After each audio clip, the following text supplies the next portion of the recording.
আপনারা এখানে কুরআনের আইন, আল্লাহর আইন চালু করুন, আমরা আপনাদের পিছনে থাকব।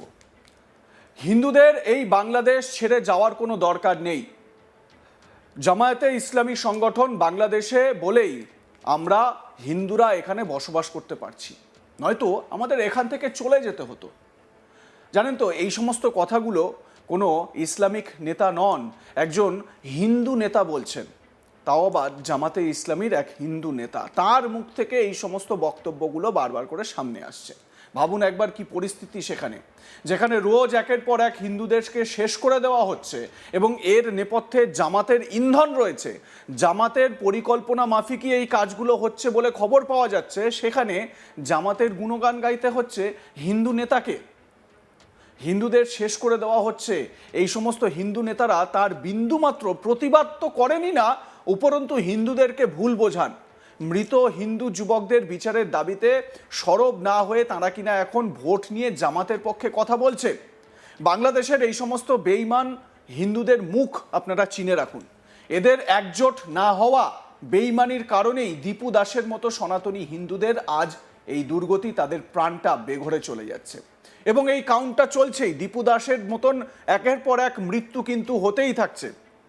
দুদিন আগেই এক অটোচালক, হিন্দু অটোচালক, তাকেও কিন্তু মারা হয়েছে, জানে শেষ করে দেওয়া হয়েছে। আদালত, কোর্টের নির্দেশে যে গায়ক, যে শিল্পী, তিনি হেফাজতে ছিলেন, কাস্টাডিতে ছিলেন, সেই কাস্টাডিতে তার মৃত্যু হয়েছে এবং এই মৃত্যু নিয়েও প্রশ্ন উঠছে একজন সঙ্গীত শিল্পী যিনি বাংলাদেশে বেশ জনপ্রিয় এবং তিনি শুধুমাত্র হিন্দু বলেই তার এই দুর্দশা হলো। 2024 সালের অগাস্টে শেখ হাসিনাকে প্রধানমন্ত্রীর পদ থেকে অপসারণের পর বাংলাদেশের পরিস্থিতির অবনতি প্রত্যেক দিন আপনাদের চোখের সামনে আসছে। গত বছরের ডিসেম্বর মাসে ওসমান হাদির মৃত্যুর পর পরিস্থিতি আরও অবনতি হয়েছে। হাদির মৃত্যুর পর যেন বাংলাদেশে হিন্দু নিধন যজ্ঞ চলছে। যেখানেই হিন্দুকে দেখা হচ্ছে, হিন্দু যুবকদের দেখা হচ্ছে, তাদেরকে জানে শেষ করা হচ্ছে। বাংলাদেশে হিন্দুদের বিরুদ্ধে হিংসা আগের তুলনায় আরও কয়েক গুণ বেড়ে গিয়েছে। একের পর এক হিন্দুকে সুযোগ বুঝেই রাস্তা থেকে সরিয়ে ফেলা হচ্ছে, আর তাতে করে বাংলাদেশের সর্বত্র বিক্ষোভ, হিংসা এবং আইন শৃঙ্খলার অবনতি লক্ষ্য করা যাচ্ছে। দীপু দাস থেকে শুরু করে সমীর দাস, মিঠুন সরকারের মতো একের পর এক হিন্দু যুবকদের টার্গেট করে শেষ করে দেওয়া হচ্ছে।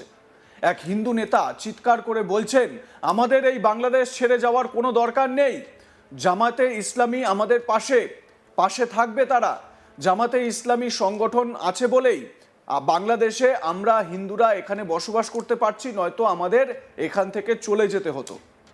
আমরা সংখ্যালঘু নই, আমরা এখন দাঁড়িপাল্লার লোক।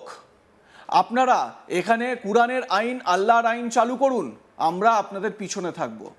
বাহ, কি ভুলটাই না বোঝাচ্ছেন এই হিন্দু জামাতে ইসলামী নেতা।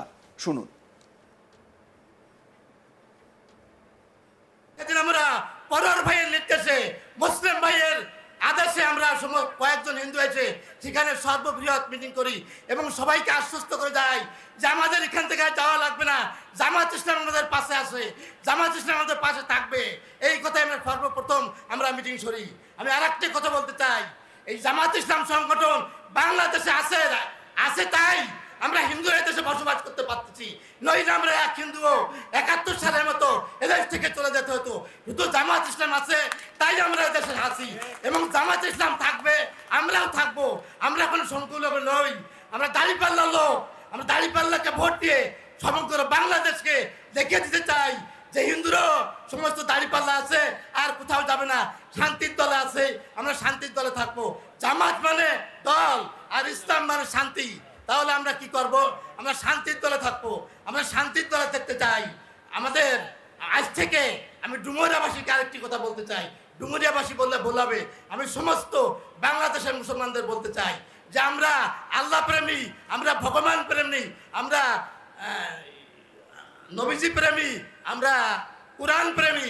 তাই সমস্ত মুসলমানকে এই হিন্দু সম্মেলন থেকে আমি একটি আহ্বান রাখবো, আসুন আমরা কেমন প্রেমী, আমরা দাঁড়িপাল্লায় ভোট দিয়ে আমরা যে কেমন প্রেমী তার আদর্শ, তার নিদর্শন রাখি।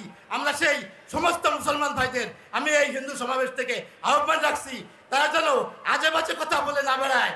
আসুন, নাই আপনারা এখানে কোরআনের আদর্শ কোরআনের আইন, আল্লাহর আইন, নবীজির আইন চালু করেন, আমরা আমাদের পিছনে থাকবো। আমি এখানে কথা দিচ্ছি এই হিন্দু সমাবেশ থেকে, আপনারা আসুন, আপনারা কোরআনের আইন প্রবেশ নির্ধারণ করুন, আপনারা কোরআনের আইন চালু করেন, আমরা আপনাদের সাথে থাকবো। তা আপনাদের আমাদের সম্পর্কে আপনারা কিছু বলতে যাবেন না।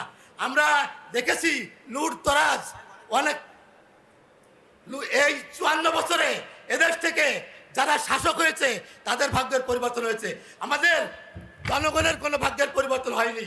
আমাদের জনগণের কথা ভাবে না, সব আমাদের জনগণের কথা কেউ ভাবে না। তাই আমরা এমন একটি দল আজকে পেয়েছি যারা জনগণের কথা ভাবে, যারা নিজেকে কোনো কিছু করতে চায় না, যারা পর উপকার করতে চায়, সেই দল আছে জামাত ইসলামী। নবীজি আমাদের পাঠিয়েছে, আল্লাহ তাআলা আমাদের পাঠিয়েছে, ভগবান আমাদের পাঠিয়েছে। একজন মুসলমানের জন্যই বেশি অক্সিজেন দেয়নি, আমাদের হিন্দুদের জন্যই কম অক্সিজেন দেয়নি। আমাদের সূর্য, আকাশ, বাতাস সবই একসাথে ওঠে, আমরা সব সমানভাবে ভোগ করি। তাহলে আমাদের সৃষ্টিকর্তা হচ্ছে এক, আমাদের সৃষ্টিকর্তা অদ্বিতীয়। তাহলে আমরা কেন সংখ্যালঘু থাকবো? কেন আমরা এদেশে নিজেকে আমরা ছোট করে রাখবো? আরেক হিন্দু নেতা জোর গলায় বলছেন, জামায়াতে ইসলামীর আমির সাহেব ডক্টর শফিকুর রহমান, আপনি দেখুন খুলনা জেলায় হিন্দুরা বিপ্লব ঘটিয়েছে। তিনি আরো বলেন, বাংলাদেশের প্রত্যেকটি উপজেলায় জামাতের সনাতনী শাখার কমিটি তৈরি করতে হবে। হিন্দু ভোটে, মুসলিমদের ভোটে জিতে জামাত নেতারা আগামী দিন সংসদে যাবে। তো এই হিন্দু নেতা তিনি কি বলছেন শোনাবো আপনাদের। তরুণ প্রজন্মের প্রথম ভোট দাঁড়িপাল্লার পক্ষে হোক, প্রবীণদেরও ভোট দাঁড়িপাল্লার পক্ষে হোক। এখানে জামাত ইসলামের আমির সাহেব মোহাম্মদ শফিকুর রহমান সাহেব, আপনি লাইভে দেখুন যে খুলনা জেলার ডুমুরিয়া উপজেলায় হিন্দুরা বিপ্লব ঘটিয়েছে। আপনি লাইভে দেখুন যে সারা বাংলাদেশে প্রত্যেকটা উপজেলায় হিন্দু সংগঠন হয় জামাতের।